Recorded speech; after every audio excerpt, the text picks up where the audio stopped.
देश को 34 साल से एक नई एजुकेशन पॉलिसी का इंतज़ार था और पिछले 5-6 साल से कई बार चर्चा सुनने में आ रही थी कि नई पॉलिसी बन रही है। उसके कुछ रफ ड्राफ्ट भी बीच में आए, फिर एक फाइनल ड्राफ्ट दिल्ली सरकार को भी मिला था, उस पर भी हमने अपनी टिप्पणियां दी थी और उस सब के बाद एक पॉलिसी सामने आई है। मोटे तौर पर देखें तो ये 54 पेज की पॉलिसी है, नई एजुकेशन पॉलिसी। ये एक अच्छा प्रोग्रेसिव डॉक्यूमेंट है, फॉरवर्ड लुकिंग डॉक्यूमेंट है, एक कह सकता हूं मैं, जो आज की एजुकेशन सिस्टम की चुनौतियों को और उसके फ्लॉज को, उसकी खामियों को स्वीकार करता है। आज हमारी शिक्षा व्यवस्था में क्या खामियां हैं, क्या चुनौतियां हैं, उसको स्वीकार करता है और उसके बेस पर क्या होना चाहिए, जरूरत क्या है, उस पर बात करता है। लेकिन इसकी सबसे बड़ी समस्या इसकी यह है कि इसकी दो बड़ी समस्याएं हैं। पहले तो ये पुरानी समझ और पुरानी जो एजुकेशन की परंपराएं चली आ रही हैं, उनके दबाव से मुक्त नहीं हो पाया, उन्हीं के बोझ से दबी हुई पॉलिसी है।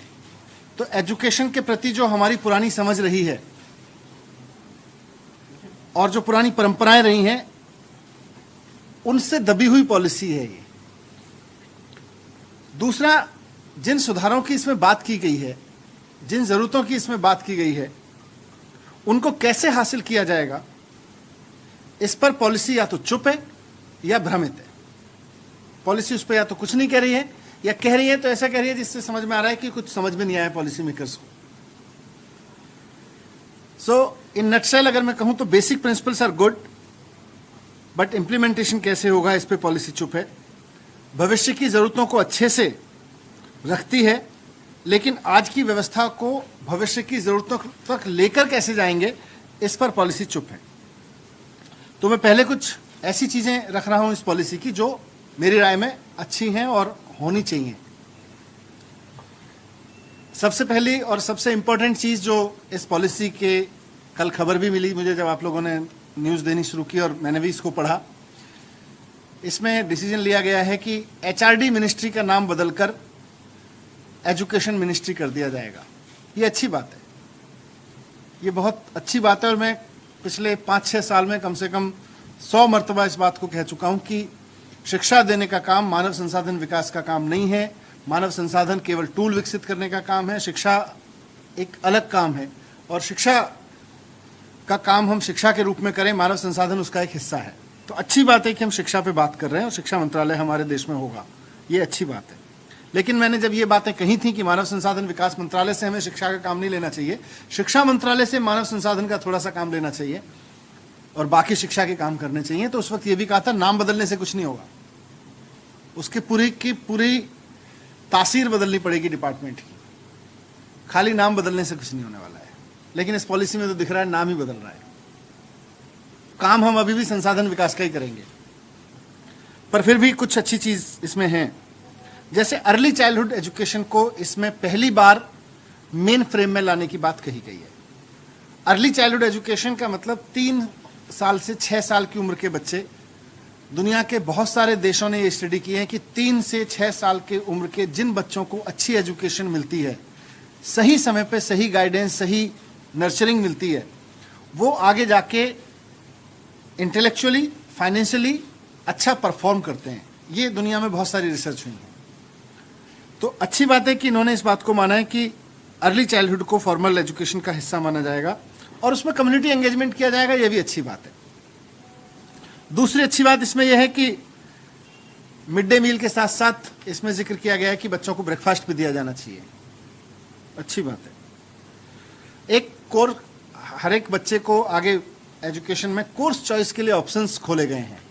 फिजिक्स के साथ साथ बच्चा म्यूजिक भी ले सकता है, फिजिकल एजुकेशन भी ले सकता है, म्यूजिक लेने वाला बच्चा मैथमेटिक्स ले सकता है, ये कोर्स ऑप्शंस खोले गए हैं, ये एक अच्छी प्रोग्रेसिव बात है। बीएड को, हाँ, फाउंडेशन ईयर में जो पढ़ाई है, मतलब नर्सरी, केजी, पहली, दूसरी, तीसरी तक के जो क्लास की पढ़ाई है, उसको फाउंडेशन ईयर बोलेंगे, ये मदर टंग में कराई जाएगी, ये भी अच्छी बात है। इससे बच्चे की जो वो उम्र है वो बौद्धिक विकास पे ज़्यादा है, उसकी ऊर्जा खर्च होगी बच्चे की, और ये अच्छा प्रोग्रेसिव स्टेप होगा। बीएड को 4 साल का है किया जा रहा है, और जो और ग्रेजुएशन वाले बच्चे हैं उनको भी ऑप्शंस दिए जाएंगे 2 साल के 1 साल के बीएड करने के, वो भी अच्छी बात है। कुछ रेगुलेटरी एजेंसी राष्ट्रीय शिक्षा आयोग बनाने की बात की गई है। इस पर ये प्रयास अच्छे हैं, लेकिन इस पे इसके फॉर्मेशन पे कंसर्न्स है मेरे, जो मैं आगे रखूंगा। कुछ और अच्छी बातें की गई हैं कि इंक्लूसिव एजुकेशन लानी है, इजी टू अंडरस्टैंड परीक्षाएं होनी चाहिए, प्रैक्टिकल अप्रोच होनी चाहिए। ये सारी गुडी बातें हम एजुकेशन के बारे में पहले भी करते रहे हैं, कोई नई नहीं है, लेकिन एजुकेशन पॉलिसी में इनको लाना अच्छी बात है और इस पर फिर चर्चा हो सकती है। अब मैं एक एक करके इसके कुछ क्रिटिकल पॉइंट्स की ओर आपका ध्यान दिलाना चाहता हूं, जिसकी वजह से मैंने कहा कि इसमें 2 खामियां हैं। पहली खामी यह है कि ये अपने पुरानी समझ और पुरानी परंपराओं के बोझ से दबी हुई पॉलिसी है, उससे मुक्त नहीं हो पाई है। और दूसरा, जो भविष्य की ज़रूरतों की बात की करती है ये पॉलिसी, उन तक पहुंचाएगी कैसे शिक्षा व्यवस्था को, उसके बारे में गोलमोल है, चुप है या भ्रमित है। सबसे पहला पॉइंट है मेरा, मैं कहूँगा कि ये policy highly regulated poorly funded education model देती है। Highly regulated poorly funded. Highly regulated कैसे है? ये पॉलिसी कहती है कि साहब एक एजुकेशन डिपार्टमेंट होगा जो पॉलिसी मेकिंग का काम करेगा, दूसरा डायरेक्टरेट ऑफ एजुकेशन होगा जो सरकारी स्कूल की ऑपरेशंस देखेगा, तीसरा अलग से स्कूल की रेगुलेटरी अथॉरिटी होगी जो गवर्नमेंट स्कूल प्राइवेट स्कूल्स को रेगुलेट किया करेगी, चौथा शिक्षा आयोग होगा राज्यों का और केंद्र का, उसका अपना एक अलग निदेशालय होगा, पांचवा एससीईआरटी अलग होगा, एससीईआरटी एनसीईआरटी होंगे, फिर शिक्षा का बोर्ड होगा। तो एजुकेशन डिपार्टमेंट अलग, डायरेक्टरेट ऑफ एजुकेशन अलग, रेगुलेटरी अथॉरिटी अलग, शिक्षा आयोग अलग। ये सारे ऐसा घचमच करेंगे, ये सारी एजेंसियां आपस में टकराती रहेंगी। एससीईआरटी का फिर भी काम अलग है, मैंडेट है। बोर्ड का भी हम कह सकते हैं काम एकदम परीक्षा लेना क्या है, उस पर अलग दृष्टिकोण है।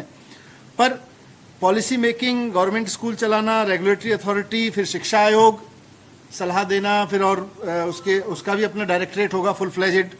ये सारी एजेंसियां आपस में टकराती रहेंगी, ये लड़ती रहेंगी, इनसे एजुकेशन क्या निकल के आएगी। इसीलिए मैंने कहा हाईली रेगुलेटेड है और पुअरली फंडेड कहा मैंने पहले पॉइंट में ही। शिक्षा नीति कहती है, राष्ट्रीय शिक्षा नीति जो पेश की गई है, कल अप्रूव की गई है, कि साहब 6% जीडीपी का हमें एजुकेशन बजट पे देना चाहिए। और ये बात आज नहीं की गई, 1966 से कोठारी कमीशन के समय से इस देश में ये बात की जाती रही है कि साहब 6% जो है जीडीपी का वो हमें एजुकेशन पे खर्च करना चाहिए। आज शिक्षा नीति फिर से वही बात दोहरा रही है। पर ये होगा कैसे? 1966 से लेके आज तक हम अपने शिक्षा बजट को जीडीपी के 6% के नजदीक नहीं ला पाए। अब कैसे ले आएंगे? इस पर एजुकेशन पॉलिसी कोई पॉलिसी नहीं बताती। तो 66 में भी वही बात कर रहे थे, 2020 में भी यही बात कर रहे हैं। पॉलिसी कहती है कि 10% एजुकेशन पे अभी खर्च हो रहा है, इसको हम 20% लेके जाएंगे अगले 10 साल में। कैसे लेके जाओगे भाई? केवल पॉलिसी बना के? अगर कानून नहीं बनाओगे तो कैसे लेके जाओगे? अगर इस बारे में रूल्स नहीं बनेंगे, कानून नहीं बनेंगे। मैंने पहले भी जब ये बात कही थी, कहा था कि 6% ऑफ जीडीपी एजुकेशन पे खर्च किया जाएगा। केंद्र सरकार और राज्य सरकार द्वारा इस बात का कानून बनाना पड़ेगा। जब तक कानून नहीं बनाएंगे, कोई राज्य सरकार, कोई केंद्र सरकार, कोई इक्का दुक्का कर ले, राष्ट्रीय स्तर पे तो कोई नहीं होने वाला। कैसे होएगा? कौन 6% पे लेके जाएगा? तो देश भर के लिए एक कानून की जरूरत है, लेकिन वो उसकी बात नहीं करती। बस ये पॉलिसी में कहती है साहब 1966 से पॉलिसी चली आ रही है, आज तक तो 4% भी नहीं हुआ, 5% भी नहीं हुआ, 3% पे खड़े हैं हम। तो अब कैसे जाएंगे? इस पे पॉलिसी चुप है। दूसरा, पॉलिसी में फंडिंग को लेके सीधी बात नहीं आती कहीं भी। पॉलिसी एक जगह कहती है कि नर्सरी से 12वीं तक, अभी जो आरटीआई में 1ली से 8वीं तक की एजुकेशन फ्री है, कंपलसरी फ्री एजुकेशन है, उसको कहती है नर्सरी से 12वीं तक फ्री कंपलसरी एजुकेशन होनी चाहिए। पर पॉलिसी कहती है कैसे होगी, इसको आगे जाके एग्जामिन करेंगे। अरे 34 साल बाद पॉलिसी लेके आए, 6 साल आपने पॉलिसी बनाने में लगा दिए, अभी भी आप लिख के दे रहे हो कि हम इसको एग्जामिन करेंगे, कैसे होगा? फिर कर क्या रहे थे 6 साल से? अगर आप यही नहीं बता पाए कि 6 साल बाद या 34 साल बाद सरकार मिला के, तो भारतीय जनता पार्टी की पूरी लीडरशिप कर क्या रही थी इस पे? तो ये एजुकेशन की एक बड़ी समस्या है फंडिंग, और उस फंडिंग के बारे में कोई सॉल्यूशन ये पॉलिसी नहीं दे रही है। आज एजुकेशन फंडिंग की कमी का रोना रो रही है, तो ये एक बड़ा प्रॉब्लम है। इसलिए मैंने इसको कहा कि हाईली रेगुलेटेड, पुअरली फंडेड है। कई सारे आयोग, कमेटी, फलाना ढिमका, और उसके बाद में कुछ नहीं। अब कुछ और प्रस्ताव हैं, जैसे मैंने कहा अर्ली चाइल्डहुड केयर अच्छा है, 3 से 6 साल तक मेन फ्रेम में लाना, लेकिन इसमें भी प्रॉब्लम यह है कि ये 2 मॉडल दे रहा है जो अभी एग्जिस्टिंग है। एक मॉडल है आंगनवाड़ी का मॉडल, वहां भी अर्ली चाइल्डहुड केयर की जाएगी। दूसरा है प्री प्राइमरी का मॉडल, नर्सरी, केजी वगैरह स्कूल है। कहने को तो कहती है पॉलिसी की साहब समान एजुकेशन दी जाएगी, लेकिन मुझे ये बताइए कि एक बच्चा आंगनवाड़ी में जा रहा है और एक डीपीएस के प्री प्राइमरी में जा रहा है, दोनों को समान एजुकेशन कैसे मिल जाएगी? समान एजुकेशन मिल ही नहीं सकती। एक को आंगनवाड़ी वर्कर पढ़ा रही है, एक को बहुत क्वालिफाइड प्री क्वालिफाइड टीचर पढ़ा रही है, तो दोनों जाने वाले बच्चों को एक स्तर की एजुकेशन की बात तो कर रही है, पर मॉडल में ही फेल है। एक आंगनवाड़ी का मॉडल है, एक प्री प्राइमरी का मॉडल है, और इसमें टीचर्स की कमी को पॉलिसी कहती है साहब इसमें टीचर एंगेजमेंट जो है कम्युनिटी एंगेजमेंट पे कर लेंगे। तो आज सरकारी स्कूलों में, मैं दिल्ली की भी बात कर सकता हूं और देश भर में हम जानते हैं, सरकारी स्कूलों में पढ़ने वाले बच्चे जिस कम्युनिटी से आते हैं उसमें बहुत बड़े बच्चे, बहुत बड़ी संख्या में बच्चे फर्स्ट जनरेशन लर्नर हैं। जब फर्स्ट जनरेशन लर्नर्स हैं तो उस कम्युनिटी में ऐसे लोग कहाँ से आएंगे जो स्कूल में आके वॉलंटरी करके पढ़ा लेंगे? और गांव देहात में क्या होगा? वहां पे भी सरकारी स्कूलों में हम कह रहे हैं कम्युनिटी से लोग निकल के आके पढ़ाने लगेंगे। सारे स्कूलों में आप ले आओगे कम्युनिटी से लोग? तो चुप है इस पे। तो दूसरा ये। तीसरा और बहुत इंपॉर्टेंट चीज मैं कहना चाहता हूं कि क्वालिटी एजुकेशन देना हर बच्चे को सरकार की जिम्मेदारी है। और हम बार बार कहते रहे कि सरकारी स्कूलों का स्तर इतना शानदार कर दो कि किसी को अपने बच्चे प्राइवेट स्कूल में भेजने ना पड़े, तब देश आगे बढ़ेगा। लेकिन यह पॉलिसी सरकारी स्कूलों को इंप्रूव करने की अपनी जिम्मेदारी से भाग रही है। यह पॉलिसी इस पे कोई बात नहीं करती कि सरकारी स्कूल सिस्टम को देश में सुधारा जाएगा और इतना अच्छा किया जाएगा कि लोग प्राइवेट स्कूल पर डिपेंड ना करें, बल्कि इसके उलट यह पॉलिसी प्राइवेट स्कूल एजुकेशन को बढ़ावा दे रही है। इस पॉलिसी का एक कोट अनकोट मैं आपको पढ़ के सुनाना चाहता हूं, क्योंकि यह सबसे इंपॉर्टेंट एस्पेक्ट है। यह लिख रहा है कि private philanthropic efforts for quality education will be encouraged. ये फिलैंथ्रोपिक एजुकेशन आज सारे, कोई कंपनी नहीं चलाती हमारे देश में, इसको समझने की जरूरत है इस लाइन को। एजुकेशन को जो प्राइवेट स्कूल भी हैं वो ट्रस्ट के तहत चलते हैं, तो फिलैंथ्रोपिक एफर्ट्स ही हैं सारे। तो भाषा में एक फिलैंथ्रोपिक एफर्ट्स हैं। आगे वो कह रहा है कि private philanthropic efforts for quality education will be encouraged, thereby affirming the public good nature of education while protecting parents and communities from usurious commercial practice। मतलब कमर्शलाइजेशन नहीं होने देंगे। ये बात तो हम पहले से भी कह रहे हैं कि साहब ट्रस्ट स्कूल चलाया करेंगी प्राइवेट स्कूल, और जो प्राइवेट स्कूल होंगे वो ट्रस्ट चलाया करेंगे, नॉन प्रॉफिट एजेंसीज होंगी, वो प्रॉफिट नहीं कमा सकेंगे। उसके बावजूद एजुकेशन का कमर्शलाइजेशन इतना हो गया उसी फिलैंथ्रोपिक मोड में कि आज देश के सुप्रीम कोर्ट को भी कहना पड़ा कि ये टीचिंग शॉप्स बनते जा रहे हैं हमारे स्कूल्स।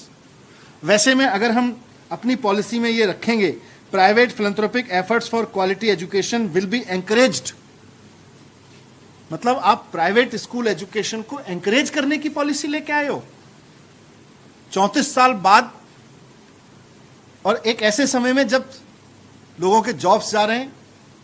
सारी दुनिया में जो भी प्रोग्रेसिव कंट्रीज हैं उनके मॉडल हमारे सामने है कि वहां सारे के सारा स्कूल सिस्टम सरकारी स्कूल सिस्टम पे खड़ा हुआ है।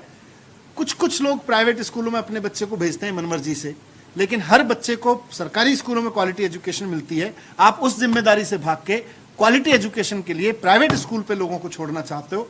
ये इस एजुकेशन पॉलिसी का मुझे लगता है सबसे बड़ा फ्लॉ है, जो इस पे इन्होंने काम नहीं किया।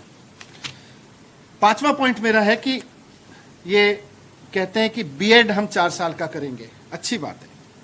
इसका मतलब यह है कि आप फ्यूचर टीचर्स को क्वालिटी पे लाना चाहते हो। हम भी इसकी वकालत करते रहे हैं। मैंने भी भारत सरकार के साथ एजुकेशन की मीटिंग्स में इसकी मांग की है कि भाई जब आप डॉक्टर बनाने के लिए 6 साल की पढ़ाई करते हो, इंजीनियर बनाने के लिए 4 साल की पढ़ाई करते हो, एक छोटा सा मोबाइल का सॉफ्टवेयर बनाने वाला आदमी आप इंश्योर करते हो कि वो 4 साल कम से कम पढ़ के आएगा तब मोबाइल का सॉफ्टवेयर बना पाएगा, आप इंश्योर करते हो।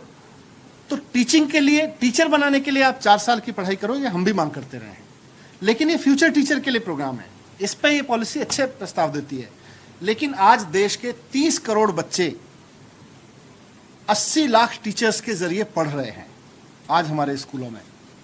उन 80 लाख टीचर्स को इस पॉलिसी में अच्छी लिखी बातों, अच्छी विशफुल थिंकिंग्स को इंप्लीमेंट करने में कैसे लगाओगे, इस पॉलिसी में उसका कोई प्रोग्राम नहीं।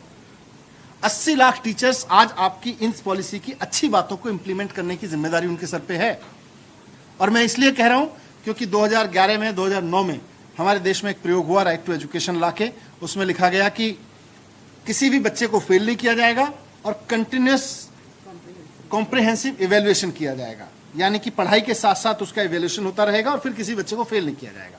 2 इंपॉर्टेंट चीजें थी उसमें, बहुत प्रोग्रेसिव सोच के साथ की गई थी। लेकिन यही गलती वहां भी की गई थी।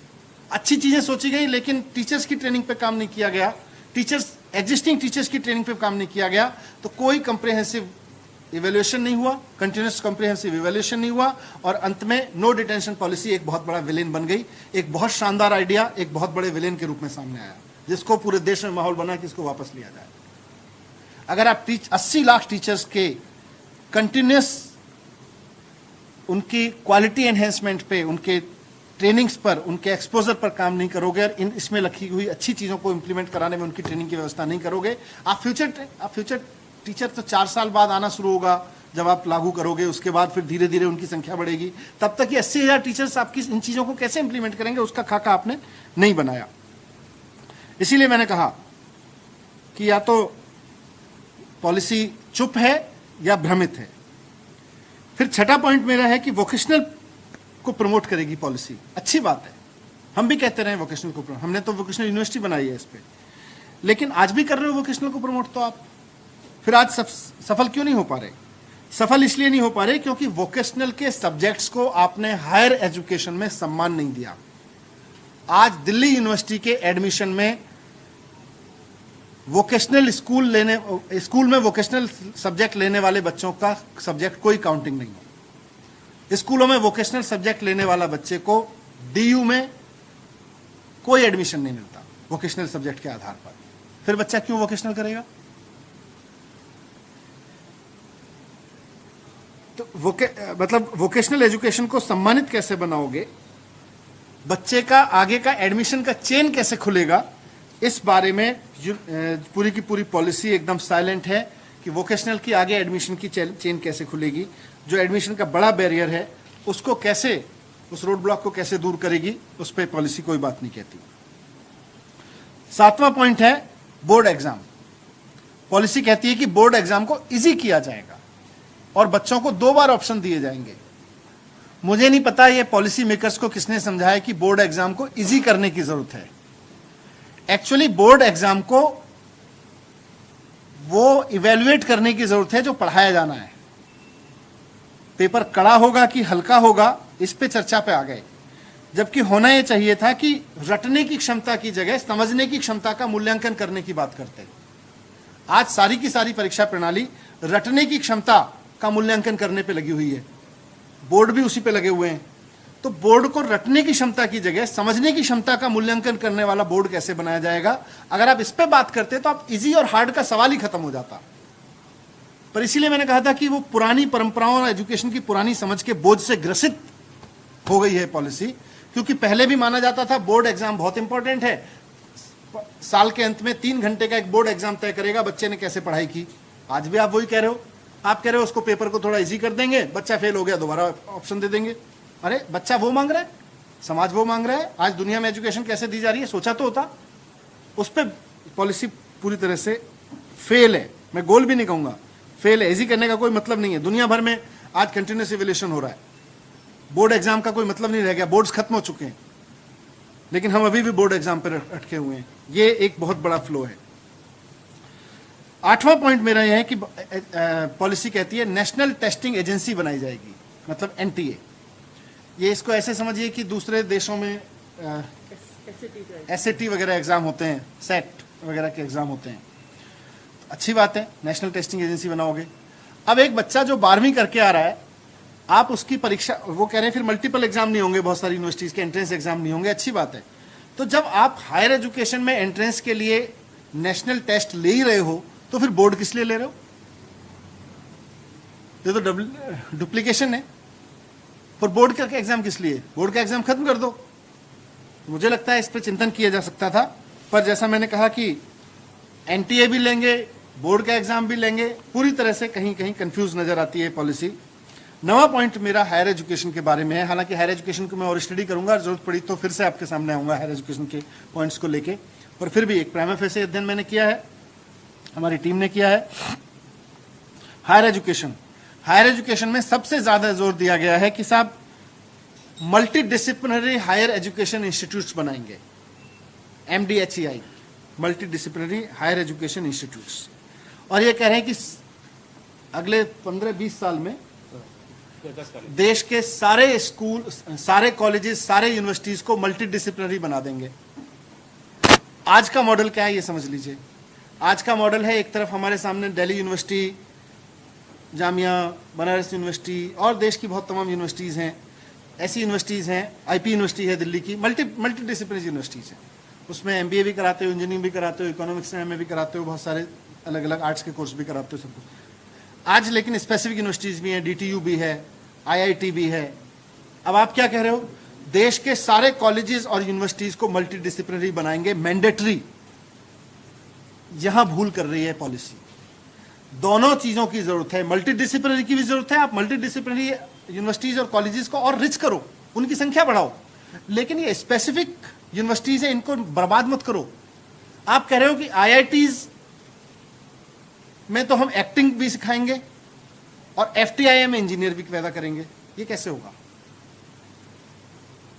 फिल्म ट्रेनिंग इंस्टीट्यूट एक्टर्स देता रहा है देश को, IIT देश के इंजीनियर्स देता रहा है। आप कह रहे हो सबको मल्टी डिसिप्लिनरी बना देंगे, तो IIT में एक्टिंग सीखा करेंगे लोग आके, और FTII में जाके लोग इंजीनियरिंग सीखा करेंगे। सेक्टर स्पेसिफिक यूनिवर्सिटीज और कॉलेजेस की दुनिया भर में इंपॉर्टेंस है। आज बर्कले का म्यूजिक कॉलेज देख लीजिए, बिजनेस कॉलेजेस देख लीजिए, MIT जैसे कॉलेजेस देख लीजिए, इकोनॉमिक्स के कॉलेजेस देख लीजिए, वो सारे सेक्टर स्पेसिफिक कॉलेजेस हैं। हम पता नहीं किस रोमांटिज्म में आ गए मल्टी डिसिप्लिनरी के, कि सारा कुछ अरे मल्टी डिसिप्लिनरी की अपनी इंपॉर्टेंस है, आप करिए और अच्छा करिए, अभी भी एग्जिस्टिंग है, लेकिन जो सेक्टर स्पेसिफिक कॉलेजेस यूनिवर्सिटीज हैं उनको तो बर्बाद मत करिए। ऐसा कैसे होगा कि IIT दिल्ली में कल जाके एक्टिंग की क्लास शुरू हो जाएगी और FTII में जाके इंजीनियरिंग की क्लास शुरू हो जाएगी, IIM में जाके मेडिकल की क्लास शुरू हो जाएगी और एम्स में आके बिजनेस मैनेजमेंट सिखाया जाएगा? तो ये तो बर्बाद कर देगा। इस देश में प्रतिभाओं को निकालने का काम किया इन संस्थानों ने, बड़े बड़े सेक्टर स्पेसिफिक संस्थानों ने। अगर हम अपने इस रोमांटिसिज्म में इनको बर्बाद कर देंगे तो कैसे काम चलेगा? ये क्या विजन है पॉलिसी में? ये तो इसीलिए मैंने कहा कि कई जगह भ्रमित है। दूसरा, मैंने BVOC के लिए कहा, एक जगह पॉलिसी बात करती है BVOC की, वोकेशनल एजुकेशन की कई जगह बात करती है, लेकिन आज बच्चा BVOC में नहीं जाना चाहता। हमने भी 9 कॉलेज शुरू किए BVOC के, नहीं जाना चाहता बच्चा, कम बच्चे जाना चाहते हैं। क्यों नहीं जाना चाहता? मैंने पता किया, बोला साहब क्या करेंगे जाके? देश भर में नौकरियों के जो रिक्रूटमेंट रूल्स हैं, RRs हैं, उसमें BVOC की कोई मान्यता नहीं है। आज एक BVOC करने वाला बच्चा IAS का नहीं बन सकता।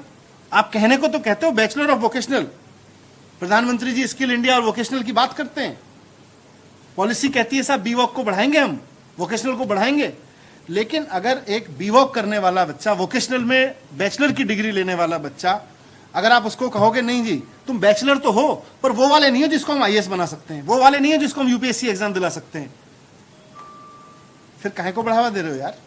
किसको आप भ्रमित करने की कोशिश कर रहे हो? तो BVOC के साथ इंजस्टिस करती है, पूरी की पूरी वोकेशनल स्ट्रीम के साथ में बहुत वो करती है। आखिरी पॉइंट मेरा क्रिटिकल ये है, पूरा का पूरी पॉलिसी में स्पोर्ट्स मिसिंग है। मुझे नहीं पता क्यों, हो सकता है स्पोर्ट्स की अलग पॉलिसी बना रहे हो, लेकिन एजुकेशन पॉलिसी में स्पोर्ट्स का शामिल नहीं होना आश्चर्यजनक तथ्य था मेरे लिए। मिसिंग था। मैंने पहले भी इसका जिक्र किया था जब मैं अपने कमेंट्स देने गया था, आज भी कर रहा हूं।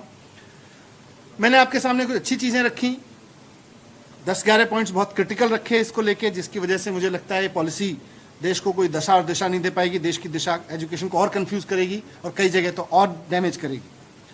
करना क्या है, मैं सिर्फ क्रिटिकल पॉइंट नहीं लेकर आया, मैं 3 पॉइंट आपके सामने रख रहा हूं। पहला तो यह है कि अगर आप एजुकेशन को लेकर सीरियस हैं तो आप सबसे पहले फंडिंग को लेकर कानून बनाओ। बहुत हो गया 1966 से बात करते करते पॉलिसी में। अगर हमारे देश में फिस्कल डिफिसिट को लेकर कानून हो सकता है, अगर यह तय हो सकता है कि देश का राजकोषीय घाटा इससे कम नहीं होगा, तो फिर एजुकेशन बजट को लेकर भी कानून हो सकता है। अगर आप एजुकेशन की मतलब आप सरकार का घाटा कितना होगा इसको तय कर सकते हैं कानून बना के कि इससे नीचे का घाटा नहीं करने देंगे, तो आप एजुकेशन का बजट का कानून क्यों नहीं बना देते? इस पॉलिसी में लिखने से बजट नहीं आएगा। आपको बजट का कानून बनाना पड़ेगा कि केंद्र और राज्य सरकार सब की सब 6% ऑफ जीडीपी एजुकेशन बजट पे कम से कम खर्च करेंगी। ये मैंडेटरी होगा देश में। जब तक ये कानून नहीं बनाओगे, इस पॉलिसी में लिखी हुई बातें ख्याली पुलाव हैं। मिड डे मील के लिए पैसा कहां से लाओ? इतने सारे टीचर्स के लिए रिक्रूटमेंट कहां से करोगे? पैसा ही नहीं है आपके पास में। दूसरा, एग्जिस्टिंग जो टीचर्स हैं उनको नेशनल इंटरनेशनल लेवल की ट्रेनिंग दिलवाइए। जब तक आप अपनी 80 लाख टीचर्स को इग्नोर करते रहोगे, उसको इंजस्टिस करते रहोगे उसके साथ, उसको आप नए टीचर्स के लिए अच्छी ट्रेनिंग कराइए, अच्छे बीएड प्रोग्राम चलाइए, लेकिन एग्जिस्टिंग टीचर को दुनिया दिखाइए, उसको दुनिया का एजुकेशन सिस्टम दिखाइए, देश के अच्छे एजुकेशन सिस्टम दिखाइए, उस पर पैसा खर्च करिए, उसको प्रायोरिटी दीजिए। अच्छी चीजें और अच्छी चीजें दुनिया मतलब जो अच्छे एजुकेशन प्रैक्टिसेस दुनिया भर में हो रही हैं, उनको अगर आप समझना चाहते हैं तो अपने टीचर को भेजिए वहां। हमने दिल्ली में प्रयोग सफलतापूर्वक किया और चल रहा है, तो आप उसको पॉलिसी में प्रायोरिटी देनी पड़ेगी। और तीसरा और आखिरी पॉइंट जो मैं मेरे सजेशंस में है कि ये ओवर रेगुलेशन के मोह माया से बाहर निकलिए। हम ये कमीशन बना देंगे, ये डिपार्टमेंट बना देंगे, ये डायरेक्टरेट बना देंगे, वो कमेटी बना देंगे और फिर वो कमेटी बैठ के एग्जामिन करेगी, वो कमेटी बैठ के तय करती रहेगी, इससे नहीं चलेगा। टीचर्स को स्वायत्तता दो, स्कूल इंस्पेक्टर से और उनकी ट्रेनिंग इतनी बढ़िया कर दो कि उसको स्कूल इंस्पेक्टर की जरूरत ही ना पड़े, स्कूल इंस्पेक्शन सिस्टम खत्म कर दो। अच्छा होता कि आज हम जब 2020 में खड़े हैं, हम खड़े होकर कह रहे होते हमने अपनी एजुकेशन पॉलिसी में लिखा है कि सरकारी स्कूल सिस्टम बहुत बढ़िया चलाएंगे हम, और हम स्कूल इंस्पेक्टर सिस्टम खत्म कर देंगे, ट्रेनिंग सिस्टम इतना अच्छा कर देंगे, फंड इतना लेके आ जाएंगे। प्रोफेशनल्स को जगह दो एजुकेशन सिस्टम में और उनको पैरेलल सिस्टम्स में मत खड़ा करो। एक आयोग बन जाएगा, एक ये बन जाएगा, तो ये मतलब फंड्स सुनिश्चित करो, टीचर्स की शानदार ट्रेनिंग सुनिश्चित करो और ओवर रेगुलेशन खत्म करो। ये इस पॉलिसी में होने चाहिए थे, वो तीनों नहीं है। अभी भी वक्त है। मैं रिक्वेस्ट करूंगा केंद्र सरकार से भी और उनको लिखूंगा भी कि आप इसको ठीक कर लीजिए। ये अगले 20, 25, 30 साल के लिए पॉलिसी बन रही है, ऐसा मजाक मत करिए देश के साथ। Thank you.